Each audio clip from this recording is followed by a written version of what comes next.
Hello! இன்றைக்கி நம்ம பார்க்க போகிறது சிக்கன் பெப்பர் ஃப்ரை. அதுக்கு தேவையான பொருட்கள் என்னென்னு பார்க்கலாம்.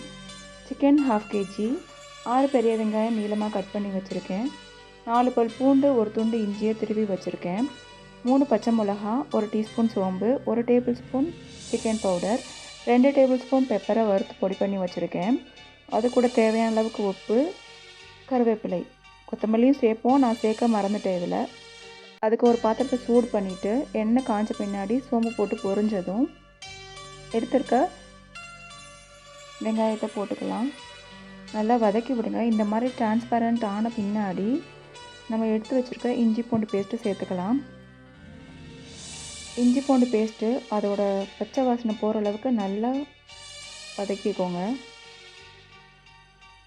அப்புறம் அது கூட எடுத்து வச்சுருக்க சிக்கனை சேர்த்துக்கோங்க.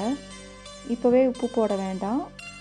இதை கிளறி கொடுத்துட்டு கொஞ்சம் நேரம் ஒரு 2 நிமிஷத்துக்கு மூடி வச்சுருங்க. அதுக்கப்புறம் திறந்து பார்த்துட்டிங்கன்னா இந்த மாதிரி கொஞ்சம் கலரில் சேஞ்ச் ஆகிருக்கும். அப்போது உப்பு சேர்த்துக்கோங்க. உப்பு சேர்த்துட்டு நல்லா கிளறி கொடுங்க. கிளறி கொடுத்துட்டு மூடி வச்சுருங்க. இந்த மாதிரி கொஞ்சமாக தண்ணி விடுற மாதிரி இருக்கும். அப்போது நம்ம எடுத்து வச்சுருக்க பச்சை மிளகா,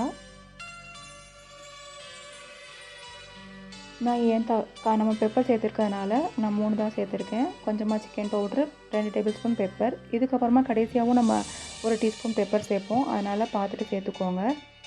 இப்போது கருவேப்பிலை போட்டுக்கோங்க. வதக்கி விட வேண்டாம், சும்மா போட்டு தட்டை வச்சு மூடி வச்சுருங்க. மூடி வச்ச பின்னாடி எடுத்துகிட்டு இந்த மாதிரி வதக்கிக்கோங்க. இந்த மாதிரி தளன்னு கொதிக்கும் போது எடுத்து வச்சுருக்க பெப்பர் பவுடர் சேர்த்துக்கலாம்.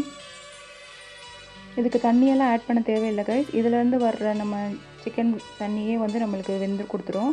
இப்போது கருவேப்பிலை, கொத்தமல்லி கொடுத்துட்டு கிளறி கொடுத்துக்கோங்க. அவ்வளோதான் கைஸ். இப்போது நம்மளோட சிக்கன் பெப்பர் ஃப்ரை என்னோடய ஸ்டைலில் ரெடி ஆகிடுச்சு. குழந்தைங்களுக்கு ரொம்ப பிடிக்கும். ரச சாதம், சாம்பாருக்கு வச்சு சாப்பிட்டிங்கன்னா ரொம்ப டேஸ்டியாக இருக்கும். கண்டிப்பாக ட்ரை பண்ணுங்கள். ஏதாவது டவுட் இருந்தால் கமெண்ட்டில் மென்ஷன் பண்ணுங்கள். தேங்க்யூ.